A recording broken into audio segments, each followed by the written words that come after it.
네, 오늘은 로마서 마지막 시간입니다. 지난 25번 동안 로마서를 함께 공부했고요. 오늘 로마서 1장부터 간단하게 요약을 해드리고 마지막 결론 부분을 함께 좀 공부해 보도록 하겠습니다. 여러분, 이 로마서라는 책은 정말로 중요한 책 중에 하나이죠. 로마서 이름, 바로 로마에 있는 그리스도인들에게 보낸 편지서가 로마서입니다. 누가 썼죠? 네, 사도 바울이 썼고요. 서기 더디오란 사람이 받아 썼다고 나옵니다. 기록 시기는 바울이 이제 세계 선교 여행을 많이 했잖아요. 3차 선교 여행 중에 고린도에서 석 달 동안 체류했을 때 그때 적었다고 학자들이 연구를 했습니다. 기록 배경은 뭐냐면 바울은 정말 로마를 가고 싶어 했습니다. 로마에 가서 전 세계 수도였기 때문에 거기 하나님의 복음을 전하고 싶었는데 로마 선교를 계획하는 바울이 미리 그 로마 교인들에게 복음이 무엇인지를 안내해 준 편지서가 로마서라는 책이다.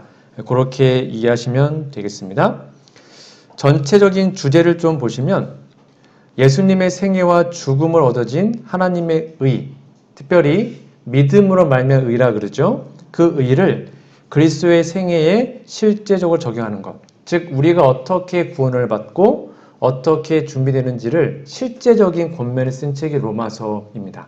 그래서 구원받는 방법이 나와 있는 책이 로마서다. 그렇게 정리하시면 되겠고요. 핵심절이 요거라 그랬죠. 다 기억나십니까? 복음에 나타난 하나님의 의. 여기는 계속 의가 나오는데요. 그리고 예수님을 믿음으로 말미암은 의, 즉 죄인된 우리가 어떻게 믿음으로 말미암아 하나님의 의를 얻어서 의인이 될 수 있는지를 나타낸 책입니다. 핵심장은 6장부터 8장까지였고요. 거긴 하나님의 사랑, 그리스도의 생명, 성령 충만한 생애로 거룩함에 도달하는 원리가 아주 잘 기록이 되어 있습니다. 지금까지 로마서를 배웠는데요. 로마서 중에 여러분들이 꼭 정리해둬야 되는 단어의 핵심은 의가 무엇인지, 복음이 무엇인지, 율법과 죄, 화목, 믿음 이런 것들이 무엇인지를 제가 다 설명드렸습니다. 잘 다시 한번 정리해 주시면 로마서를 공부하시는데 큰 도움이 될 거라고 생각이 됩니다. 간단하게 좀 다시 한번 정리를 해드리면 서론 부분이 여러분 성경책을 쫙 펴주세요. 1장을 펴주시면 서론의 1장 1절부터 17절까지가 서론의 내용이었는데 여기 보면 복음의 핵심인 예수님에 대해서 소개하고 있습니다. 여러분 복음이 뭐죠? 복음? 복음은 좋은 소식, 그렇죠? 굿 뉴스라고 합니다. 복음은 간단합니다. 우리가 죄인인데 예수님을 말미암아 죄가 용서됐다는 것입니다. 근데 거기서 끝나는 것이 아니에요. 죄가 용서받았기 때문에, 죄를 용서받았기 때문에 이제는 더 이상 죄를 짓지 않고 살 수 있다. 예수님의 능력으로 죄를 이길 수 있다. 이것이 복음이죠. 많은 사람들이 죄의 용서만 갖고 복음을 오해합니다. 죄 용서받고 또 죄 짓고, 용서받고 또 짓고, 복음 아니에요. 그게 아니라 죄 용서 받은 다음에 이제는 하나님의 능력으로 죄를 이기는 것입니다. 죄에서 승리하는 것이죠. 그게 진짜 복음입니다. 그 얘기를 계속하고 있죠. 그래서 1장 17절에는 복음이 하나님의 능력이다. 두나미스, 다이너마이트다. 엄청난 폭발력이 있다. 하나님의 능력이 있다. 복음을 진짜 믿으면 우리는 죄에서 승리할 수 있다라고 말하고 있습니다. 두 번째입니다. 그래서 이제 18절부터 1장 18절부터 5장 21절까지는 한마디로 칭의에 대해서 설명하고 있습니다. 어떻게 죄인이 의롭다고 칭함을 받을 수 있는가? 그게 칭의죠. 다른 말로 거듭남이라고도 합니다. 회심이라고도 하죠. 회심, 칭의, 거듭남 다 같은 경험입니다. 그리스도 안에 마련된 하나님의 의로 옷을 입는 것이 쭉 원리가 기록이 되어 있습니다. 그래서 1장, 2장, 3장에 보면 모든 인간은 다 죄인이다. 완벽하게 타락했다. 유대인이건 헬라인이건 이방인이건 다 타락했다. 불가능하다. 자신의 힘으로는. 그래서 오직 믿음으로만 구원받는다. 하면서 로마서 4장에 아브라함의 이야기를 말하고 있죠. 그렇게 믿음으로 의롭다함을 받아요. 그러면 5장 1절만 잠깐 보실까요, 여러분? 성경책을 직접 피셔서 직접 핀 다음에 내가 지금 의롭다함을, 즉 칭의를 받았다는 증거 어떻게 할 수 있을까요? 그건 느낌이 아니거든요. 내가 지금 칭의 받았구나, 내가 지금 거듭났구나 라는 증거가 5장 1절에 나와 있습니다. 거기 뭐라 나와 있습니까? 네, 이제 누구와 화평 누리는 거예요? 하나님과 뭘 누리는 거예요? 화평을 누리는 겁니다. 당연하죠. 인간이, 죄인은 의로우신 하나님과 늘 불편한 관계에 있습니다. 근데 그것이 해결됐다는 것입니다. 그러니까 이제는 하나님과 화평의 관계를, 하나님을 봤을 때 두려움이 없고 죄책감이 없는 단계가 돼요. 그 화평은 마음의 만족을 말하는 것입니다. 어떤 상황에서도 불평하거나 짜증내거나 분노하지 않고 정말로 마음이 평강한 상태, 그게 칭의를 받은 사람들의 나타내는 첫 번째 열매입니다. 그러므로 뒤집어 얘기하면 오늘날 우리의 삶에 아직도 마음이 뭔가 좀 불안하거나 죄책감이 있거나 아니면 뭔가 좀 이렇게 마음에 만족이 없다면 우리는 아직 칭의를 받은 게 아니에요. 그러니까 내 마음에 하나님과 화평하고 있는지를 살피는 게 5장 1절의 말씀이에요. 그래서 그렇게 칭의를 받으면 5장 12절부터 21절에 결국 우리는 의의 생명의 왕 노릇을 할 수 있는 주님의 귀한 자녀가 될 수 있다라고 말하고 있습니다. 자, 5장 20절 잠깐 보실까요? 5장 20절에 보면 죄가 더한 곳에 은혜가 넘쳤다라고 기록하고 있죠. 이 말씀 제가 다 설명드렸는데 잠깐 복습해 보면 정말 온 우주에서 유일하게 죄를 지은 장소가 이 지구예요. 그런데 이 지구가 이제 앞으로 어떻게 높여지는지 아시죠? 예수님이 영원토록 인간입니다. 예수님의 인성은 영원토록 취하신 거예요. 그러니까 지금 각 별나라마다 우리로 말하면 아담 같은 대표자가 있습니다. 그걸 우주 거민이라 그래요. 그런데 원래 지구의 대표자는 아담이었죠. 근데 그 아담이 실패했기 때문에 둘째 아담인 예수님이 우리를 인간의 구원을 위해서 아담의 대표 역할을 담당하십니다.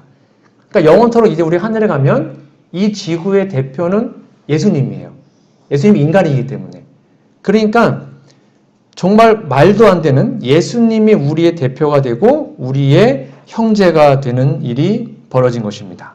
그리고 우주의 중심이, 즉 수도가 지구로 천도합니다. 새 예루살렘 지구 내려오지 않습니까? 그러니까 우주의 수도가 지구로 바뀌어버리네요. 그리고 우리는 하나님과 가장 가까이 살 수 있는 특권, 왕족으로 살아가게 되는 것. 이게 바로 죄가 더한 것에 은혜가 더 넘친 하나님의 사랑의 모습입니다. 이게 이제 칭의의 모습이었고요.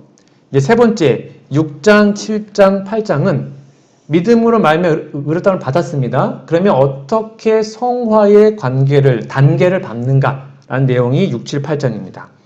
한마디 이거죠. 날마다 죄에 대하여 죽고 성령 충만한 생애 율법을 순종하는 삶. 여기 두 가지가 포인트입니다. 죄에 대하여 죽는 것. 즉 더 이상 죄짓지 않습니다. 다시 한번 강조합니다. 진짜 거듭나면 알면서 짓는 죄 짓지 않습니다. 실수가 아니라 이거 죄인데 이러면 안 되는데 하고 죄 짓지 않아요. 결코 그럴 수 없습니다. 그러니까 내가 지금 알면서 짓는 죄가 있으면 거듭난 거 아니에요. 그래서 죄에 대하여 죽고 그 다음에 성령 충만한 생애로 핵심이 뭐냐면 뭘 순종하는 거예요? 율법을 순종하는 것입니다. 그러니까 우리가 하나님의 성령을 받는 이유는 말씀에 순종하기 위해서입니다. 우리 힘으로 안 되거든요. 그게 성화의 단계의 핵심이에요. 죄에서부터 해방되고 율법에 순종하는 것. 그거를 매일 해 나가는 것입니다. 됐죠? 요 얘기를 꼭 정리해 주시면 좋겠습니다. 거듭난 사람은 알면서 짓는 고범죄를 짓지 않습니다. 요한일서 3장을 꼭 읽어보세요. 집에 가셔서 거기 분명히 그렇게 기록되어 있습니다. 자, 그러면 이제 7장으로 잠깐 가보시면 여러분 7장 거기에 사도 바울이 거듭난 상태에서 느꼈던 마음의 번민, 오호가 나는 곤고한 사람이다. 그런 고백이 있는 거 우리 다 공부했잖아요. 거기 보면 율법의 역할이 기록되어 있습니다. 하나님이 율법을 우리에게 왜 주신 거예요? 율법은 우리를 구원할 수가 없어요. 율법은 어떤 기능이 있냐면 거울의 기능입니다. 우리가 얼만큼 죄인인지를 알려주는 기능이 율법이에요. 그러니까 우리가 왜 매일 말씀을 봐야 하는가? 말씀과 나를 비춰보면 내가 늘 부족하거든요. 그럼 거기서 끝나는 것이 아니라 아프니까 나한테 문제가 있으니까 어디로 가라는 거예요? 복음이신 예수님께로 가라는 것입니다. 아프면 병원 가면 의사가 고쳐주잖아요. 율법을 통해서 내 자신을 다 살펴봤으면 복음이신 예수님께로 가면 예수님이 고쳐주시는 거예요. 그것 때문에 율법을 우리에게 허락하신 거가 바로 7장에 기록이 되어 있습니다. 그리고 8장 1절이 또 중요한 핵심인데요. 여기 보면 우리 다 공부했습니다. 8장 1절에 보면 죄를 뭐라고 기록하고 있냐면 8장 1절 잘 보세요. 죄는 뭡니까? 법이에요. 법. 그렇죠? 그래서 죄는 법칙입니다. 여러분 우리가 인간이 어떤 법칙을 이겨낼 수 있습니까? 불가능합니다. 즉, 저 앞에 보시면 여기 지금 포인트가 있습니다. 자, 이걸 놓으면 어떻게 될까요? 밑으로 떨어집니다. 100번 놓으면 100번 다 떨어집니다. 왜 그럴까요? 중력의 법칙 때문입니다. 근데 그 중력의 법칙을 이기려면 그 힘보다 더 큰 제가 힘으로 버티기 때문에 얘가 좀 안 떨어지는 거죠. 법칙은 그보다 더 큰 힘으로만 이겨낼 수 있습니다. 즉, 죄는 법칙인데 8장 1절에 보면 성령의 생명의 성령의 법이라고 나와 있죠. 그러니까 죄를 이기는 것은 생명의 성령의 법, 성령의 능력으로만 그걸 이겨낼 수 있다는 것입니다. 그래서 날마다 죄에 대하여 죽고 성령을 구하는 기도를 새벽마다 해야 되는 이유는 그날 우리가 죄에 있어 승리하기 위해서는 성령께서 함께하지 않으면 불가능하기 때문입니다. 그게 성화의 과정이다. 여러분 그렇게 잘 정리해 주시면 좋겠고, 그렇게 그걸 경험한 사람들은 8장 31절부터 나와 있습니다. 아무도 우리를 정죄할 수 없다. 하나님 사랑에서 끊을 수 없다. 그런 승리의 메시지를 드릴 수 있는 거죠. 그게 8장까지입니다. 그래서 칭의와 성화가 8장까지 쭉 정리가 되어 있고요. 9장부터는 9장, 10장, 11장은 이스라엘의 실패의 교훈에 대해서 기록이 되어 있습니다. 왜 이스라엘이 실패했는지, 그 다음에 그 실패 우리가 무엇을 배워야 하는지 제가 다 설명을 이미 드렸습니다. 자, 거기에서 좀 중요한 것 하나 더 복습해 드리면, 여러분 로마서 10장 13절을 잠깐 보실까요? 여러분 성경책 로마서 10장 13절을 잠깐 보시면 거기에 이런 말씀이 있습니다. 누구든지 주의 이름을 부르는 자는 구원을 얻는다. 제가 이 설교할 때 뭐 했냐면 소금은 뭐라 그랬어요? 다 까먹으셨습니까? 소금은 짜죠. 설탕은 단 것입니다. 예수 이름은 누구 말했어요? 네, 예수 이름은 구원입니다. 까먹으시면 안 돼요. 제가 그때 한 10대 번 반복했습니다. 소금은 짠 것이고 설탕은 단 것이죠. 예수 이름 딱 들으면 바로 뭐가 떠올라야 돼요? 구원이 떠올라야 돼요. 구원. 근데 소금은 옆에 있어야 짠 게 아니라 뭐 해야 되는 거예요? 집어넣어야 짭니다. 예수님도 우리 앞에 늘 계시지만 예수님의 능력이 우리에게 발휘되는 것은 뭐 할 때요? 이름을 부를 때. 예수님의 이름을 부를 때 즉각 구원을 주시는 겁니다. 막 분노가 차올라요? 그럼 예수님의 이름을 부르면 그 분노로부터 구원받습니다. 누군가 너무 미워요? 그러면 그때 예수님 이름을 부르면 그 미움에서부터 구원받는 거예요. 그게 구원이거든요. 그 구원을 날마다 경험해야 진짜 재림 때 구원을 받는 거예요. 구원 나중에 받는 게 아니에요. 현재 지금 우리가 예수님 이름을 힘들 때마다 아주 자주 부를 때 구원을 받아요. 그게 이제 10장에 나와 있던 말씀이었습니다. 다 기억하시죠? 자, 그 다음에 12장부터 15장까지는 이제 우리가 그리스도인이 되었다고 하고 그걸 어떻게 우리의 삶에 적용할 수 있는가라고 쭉 나와 있습니다. 잠깐 정리해드리면 우리의 몸을 산 제물로 드려라.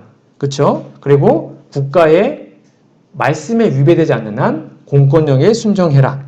그리고 이 시대를 잘 분별해서 재림을 준비해라 등등등 그런 내용이 여기에 쭉 나와 있습니다. 제가 다 설명을 드렸고, 그리고 마지막으로 결론입니다. 평강을 기원하며 하나님의 말씀을 그들에게 전하면서 마무리를 짓게 됩니다. 이게 이제 16장까지 저희가 쭉 공부한 내용이고요. 다시 한번 정리해드리면 칭의는 하나님으로부터 예수님으로부터 의롭다함을 받는 것입니다. 그것 오직 십자가를 통해서 우리에게 옵니다. 그래서 예수님을 믿으면 우리는 그 즉시 100% 의인이 됩니다. 예수님의 의를 입기 때문에 그 즉시 우리는 의인이 돼요. 그리고 칭의를 받으면 뭘 선물로 주시냐면 성령을 선물로 주십니다. 왜요? 죄 용서 받은 다음에 그 죄로부터 이제 이겨야 되니까 성령을 주신다. 그거 잘 정리해 주시고요. 그 다음에 성화는 결국 율법, 하나님의 율법과 조화되는 품성, 즉 하나님의 율법에 순종하는 삶을 살아가는 게 성화다. 그렇게 여러분 잘 정리해 주시면 되겠습니다. 그래서 여기 나와 있는 것처럼 성화는 율법의 원본이신 예수님의 생애와 품성인 사랑의 사람으로 변화되는 것인데 그것이 바로 내 마음속에 율법이 새겨졌다는 것이다. 라고 말씀하면서 제가 이때 뭘 설명드렸냐면 기억나시는지요? 부모님들한테 제가 이제 명령을 합니다. 우리 정현민 집사님 준수를 목숨을 다해서 사랑하십시오. 이렇게 말하면 그게 쉬워요, 어려워요? 너무 쉽죠. 부모한테, 엄마나 아빠한테 자녀 사랑하세요라고 명령하면 너무 쉽습니다. 왜냐하면 그 엄마 아빠의 마음에는 자녀를 사랑하는 모성애라는 법이 새겨져 있거든요. 그건 당연한 것입니다. 그런데 집사님, 원수 사랑하십시오. 이거는 참 쉽지가 않아요. 왜요? 아직 그 마음에 율법이 새겨지지 않았기 때문입니다.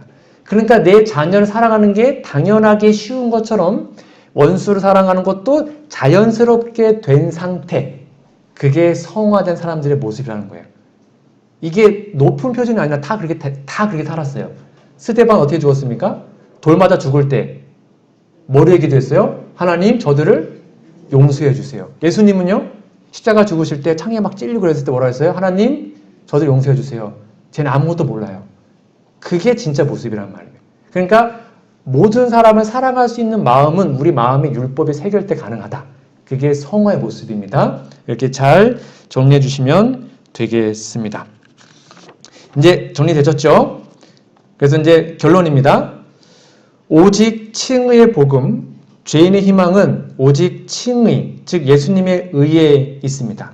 그리고 그것은 우리에게 십자가를 통해서 선물로 주시는 것이죠. 그것을 마음에 믿고 성화의 단계를 거친 사람들이 결국 야구의 환란, 그 다음에 모든 준비된 삶을 살아가다가 예수님을 만나게 될 것입니다. 이것이 로마서의 결론입니다. 이 로마서의 결론과 연결된 예수님의 가르침을 확인하고 오늘 말씀을 좀 정리해 보고자 합니다. 그럼 누가복음 10장을 잠깐 펴실까요? 성경책 누가복음 10장을 잠깐 펴시면 여기 유명한 한 이야기가 기록되어 있습니다. 예수님께서 백성들을 가르치고 있을 때 어떤 율법사가 와서 예수님을 시험하고 말을 했습니다. 선생님, 제가 뭘 해야 영생을 얻습니까? 여러분, 이 율법사가 그걸 몰랐을까요? 답 다 알았습니다. 근데 그걸 물어본 이유는 예수님을 시험해가지고 예수님 뭔가 올무에 빠뜨리기 위해서 알면서 그렇게 질문을 합니다. 예수님은 그들과 논쟁하고 싶지 않았죠. 그래서 오히려 율법사에게 다시 물어봅니다. 그것이 누가복음 10장 26절인데요. 같이 읽어볼까요? 예수께서 시작. 예수께서 이르시되 율법에 무엇이라 기록되었으며 내가 어떻게 읽느냐. 이거 되게 중요합니다. 예수님이 율법사에게 두 가지를 말씀하십니다. 율법에 무엇이라 기록되었으며 이게 성경을 볼 때 가장 중요한 첫 번째입니다. 즉 성경에 나와 있는 사실, 진리를 찾는 것입니다. 성경에 뭐라 기록되어 있지? 그거를 연구하는 거 중요해요. 근데 많은 사람들이 여기에서 끝납니다. 아, 이거구나 하고는 거기서 끝나요. 그건 아무 의미가 없어요. 그 다음이 중요합니다. 예수님이 뭐라 기록되느라고 묻고 그 다음에 네가 어떻게 읽냐? 이게 무슨 말일까요? 너는 그 말씀을 어떻게 삶에 적용했느냐? 그 말이에요. 그러니까 성경을 읽으면 사실을 알아야 됩니다. 진리, 팩트를 알아야 되죠. 그 다음에 이거를 내 삶에 어떻게 적용했느냐? 그 다음 질문까지도 말해야 되는 거예요. 이해되시죠? 그걸 예수님이 지금 율법사에게 물어봅니다. 율법에 뭐라 기록되어 있느냐? 네가 그걸 어떻게 읽어? 그래서 율법에 뭐라고 기록되었느냐는 답이 27절이에요. 읽어볼까요? 시작. 대답하여 가로되 내 마음을 다하며 목숨을 다하며 힘을 다하여 뜻을 다하여 주 너의 하나님을 사랑하고 또한 내 이웃을 내 몸과 같이 사랑하라 하셨나이다. 이게 율법에 뭐라고 기록되어 있냐 그거예요. 그러니까 예수님이 뭐라 그래요? 야, 네 대답 잘한다. 오케이, 잘 안 해. 그 다음에 이를 행하라. 이게 요거예요. 네가 어떻게 읽느냐. 근데 너 왜 그대로 순종 안 해? 이게 말이에요. 그러자 예수님이 이를 행하라. 그러면 살리라. 아는 게 중요한 게 아니라 잘 알고 있네. 오케이, 박수. 그 다음에 그대로 행하면 돼. 이렇게 말씀하셨습니다. 이게 성경을 보는 두 가지의 관점이에요. 성경의 사실을 알아야 되고 그 다음에 그것을 내 삶에 어떻게 적용하고 있는가. 많은 재림교회인들 목사 포함해서 두 번째가 제일 안 됩니다. 재림교회인들은 성경 지식은 정말 풍부합니다. 어느 교단보다 많이 알아요. 근데 과연 삶에 실천하고 있는지는 쾌추천이죠. 어떻게 읽는가가 더 중요합니다. 내가 그걸 어떻게 지금 삶에 적용하고 있는지. 참으로 흠잡을 데 없는 엄청난 모범답안이죠. 신명기 6장 5절과 레위기 19장 18절의 말씀을 암송했어요. 그런데 예수님은 거기에 끝나지 않고 행하라 라는 말로 말씀을 하셨죠. 즉 율법사는 자신이 하나님의 말씀을 정확하게 암송하고 있었지만 예수님은 거기서 끝나는 것이 아니라 더 나아가서 행동으로 옮기기를 원하셨던 것입니다. 같이 읽어볼게요. 믿음이란 여기 밑에요. 시작. 알미 아니라 삶이다. 예, 믿음은 알므로 끝나는 것이 아니라 더 그 다음 단계 삶으로 실천되어야 진짜 믿음이라는 거죠. 예수님은 이렇게 말씀하신 겁니다. 네가 아무리 하나님의 말씀을 통달하고 말씀을 다 암송한다 할지라도 그 말씀을 행하지 않으면 아무 의미가 없다는 것이죠. 그게 예수님의 말씀의 핵심이었습니다. 그러면 이제 율법사 거기서 회개해야 되는데 좀 더 나가게 됩니다. 그럼 회개하지 않습니다. 그리고는 자신을 정당화하죠. 그런 다음에 아니 이웃 사랑하는 게 얼마나 어려운지 아세요. 이웃 사랑하기 정말 힘듭니다. 라고 또 다른 공격을 하기 위해서 그러면 예수님 그럼 내 이웃이 누굽니까? 뭐 어디까지 사랑해야 되는데요? 라는 질문을 하죠. 그 다음에 나온 게 그 유명한 사마리아인의 비유입니다. 참고로 요거는 비유가 아니고요. 실제 있었던 이야기입니다. 거기 무리 중에 제사장, 레위인들 그때 지나갔던 사람들이 다 거기 있었다고 나와 있어요. 예능신에 보면 실제 있었던 이야기입니다. 이 이야기를 영상으로 만들었는데 제가 만든 건 아니고요. 잠깐 보면서 좀 설명을 드리도록 하겠습니다.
네, 아이들 때문에 좀 영상으로 준비해 봤습니다.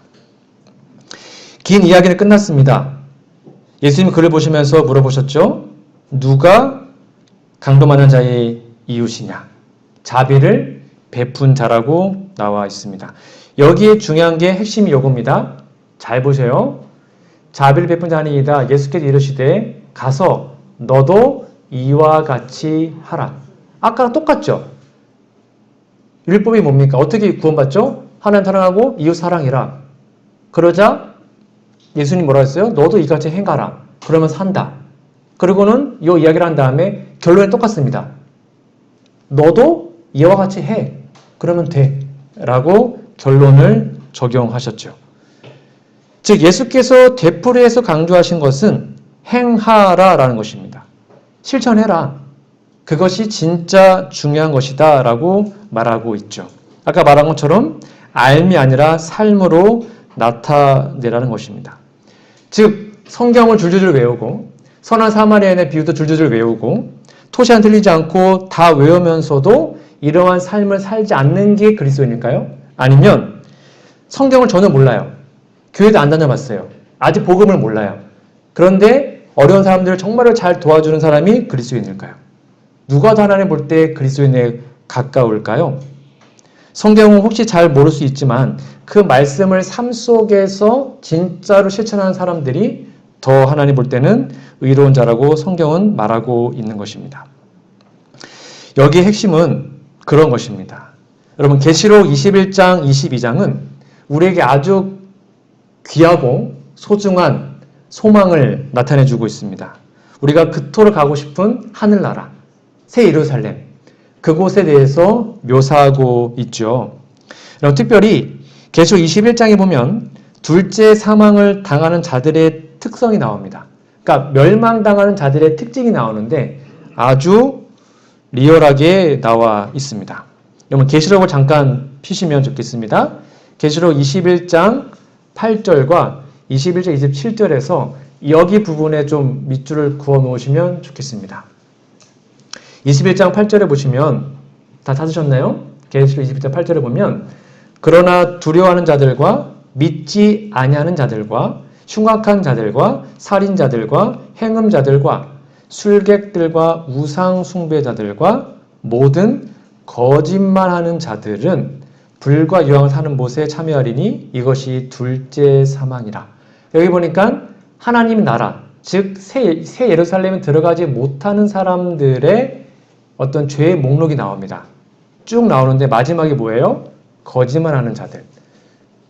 여기 보실까요? 27절 무엇이든지 속된 것이나 가증한 일 또는 거짓말하는 자는 결코 그리로 들어가지 못한다라고 기록합니다. 저는 정말로 세상에 죄가 많지 않습니까? 죄의 종류가 너무나 많은데 왜 그 많은 죄 중에 여기 뭐 안식일을 어기는 사람, 뭐 11조 안 내는 사람 그런 말이 있는 게 아니라 왜 하필이면 마지막에 거짓말하는 자는 하늘에 못 간다고 했을까요? 참 죄가 많은데 왜 거짓말하는 자는 하늘 못 간다고 그랬을까요? 우리 평생 살면서 거짓말 안 하고 사나요? 거짓말 참 자주 하잖아요. 근데 거짓말하는 자는 하늘에 못 간대요. 이 말은 우리가 어떻게 이해해야 할까요? 여기에다가요. 21장 8절 또는 21장 27절 옆에다가 요한일서 2장 4절을 적어 놓으십시오. 짝꿍입니다. 거짓말하는 자가 무엇인지 써놓은 책이에요. 요한 2장 4절 또는 요한일서 4장 20절을 옆에다가 계시록 21장에다가 적어 놓으시면 되겠습니다. 저는 이 말씀이 되게 충격이었습니다. 성경에서 말하는 거짓말한 자의 정의가 달라요. 요한에서 2장 4절입니다. 저를 아노라 하고 무슨 말이에요? 저 성경 알아요. 저 하나님 알아요. 저 교회 다녀요. 그 말이죠. 그렇죠? 저를 아노라 하고 그의 계명을 지키지 아니하는 자는 뭐 하는 자래요? 거짓말하는 자예요. 그러니까 우리가 아는 만큼 말씀을 순종하지 않으면 우리는 거짓말하는 자라는 것입니다. 그러니까 정말 거짓말 제일 많이 하는 게 목회자겠죠. 제가 성경을 좀 많이 아니까. 그렇죠? 이게 그 말이에요. 우리가 아는데 여기 분명히 써 있잖아요. 우리 하나님 안다고 말을 합니다. 저 하나님 알아요. 저 성경 알아요. 저 예언의 알아요. 저 많이 읽었어요. 오케이, 좋다 이거예요. 알아야 돼요. 아는 게 중요하죠. 그런데 뭐 하는 거예요? 그의 계명을 지키지 않으면 크게 거짓말하는 자라는 거예요. 그런 사람은 하늘에 간다 못 간다? 못 간다는 것입니다. 그 다음 볼까요? 누구든지 하나님을 사랑하노라고 하고 저 하나님 사랑합니다 하고 막 하나님 뭐 사랑이 많이 하는 막 이렇게 기도하잖아요. 우리는 그렇죠? 하나님 사랑한다고 말을 하고 그 형제를 미워하면 즉 이웃 사랑하지 않으면 누군가를 미워하고 막 이상한 얘기하고 막 그러면 뭐 하는 자래요? 거짓말하는 자래요. 왜요? 보는 바, 즉 보이는 형제도 사랑하지 않는 자가 어떻게 보지 못한 하나님 사랑할 수 있냐? 그게 다 뻥이라는 것입니다. 이웃 사랑하지 않으면 하나님 사랑할 수 없다는 거죠. 같은 말이죠. 그러니까 이 말씀을 빗대어 보면 정말 우리 거짓말 많이 하고 살지 않습니까? 우리 정말 이웃을 내 몸처럼 사랑하고 있나요? 우리 정말 하나님의 말씀에 순종하며 살고 있습니까? 그렇지 못하면 우리는 다 거짓말하는 자예요. 그런데 불행하게도 거짓말하는 자는 하늘에 못 가요. 이게 저에겐 충격이었습니다. 단순히 거짓말 이게 아니라 내가 아는 만큼 순종하지 못하는 게 거짓말이구나. 저에게는 되게 큰 충격으로 다가왔었습니다. 여러분, 우리의 삶을 이 말씀에 빗대어 보셔야 합니다. 즉, 성경을 이제까지 혹시 우리가 머리로만 알고 있었다면 이제는 그 말씀에 순종하고 행하는 것이 진짜 중요함을 다시 한번 말씀하는 것이죠. 근데 이것이 우리 힘으로는 불가능해요. 그게 중요해요. 내 힘으로 율법을 지키려고 노력을 우리가 했잖아요, 열심히. 근데 안 돼요. 근데 복음이 뭐냐? 그게 된다는 것입니다. 우리 힘으로는 안 되는데 진짜 복음을 믿으면 우리가 순종하게 된다는 것입니다. 그게 로마서의 결론이거든요. 자, 이제 로마서 진짜 결론을 보도록 하겠습니다. 로마서는 한마디로 어떤 책이에요? 믿음으로 말미암는 의에 대한 책입니다. 어떻게 구원받는지 요약한 책이 로마서란 말이에요. 근데 로마서에 바울이 아주 중요한 말을 해놨습니다. 이건 별표 100개짜리입니다. 성경에 보면 어떤 중요한 주제를 첫 장에다 써놓습니다. 그리고는 맨 마지막 장에 써놓습니다. 첫 장과 마지막 장을 짝꿍으로 이룹니다. 그게 그 책을 관통하는 주제예요. 이해되시죠? 자, 보시면 1장, 로마서 1장이죠. 첫 장입니다. 여기 보면 그로 말미암아 우리가 사도의 직분을 받아 그 이름을 위하여 모든 이방 중에서 뭐요? 믿어 순종케 하나니. 로마서는 단순히 믿음에 관한 책이 아니에요. 믿으면 뭐 한다는 것입니까? 순종케 된다는 거예요. 순종을 하는 게 아니에요. 진짜 제대로 믿으면 순종하게 돼요. 내 힘이 아니라 하나님의 성령의 능력으로 순종하게 됩니다. 됐죠? 그게 복음이에요. 나는 못하지만 하나님이 나를 구원하시고 말씀에 순종할 능력까지도 주셨다. 그게 진짜 복음입니다. 그 다음 볼까요? 로마서 16장 26절 마지막 장이죠. 마지막 장. 여기도 나와 있습니다. 이제는 나타나신 바 되었으며 영원한 하나님의 영을 쫓아 선지자들의 글로 말미암아 이 성경이죠. 모든 민족으로 뭐요? 믿어 순종케 하시려고 그 비밀의 계시를 우리에게 복음으로 너희를 능히 경고케 하실 거다. 똑같은 단어가 나오죠. 믿어 순종케 되는 게 진짜 복음입니다. 이거를 믿으셔야 합니다. 많은 사람들이 이걸 믿지 않습니다. 날 위해 죽으셨다. No. 거기서 머무르시면 안 됩니다.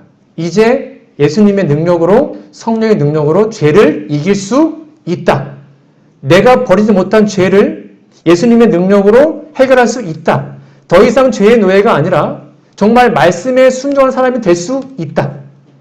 그걸 믿는 게 진짜 복음이에요. 그렇게 내가 완벽하게 변할 수 있다.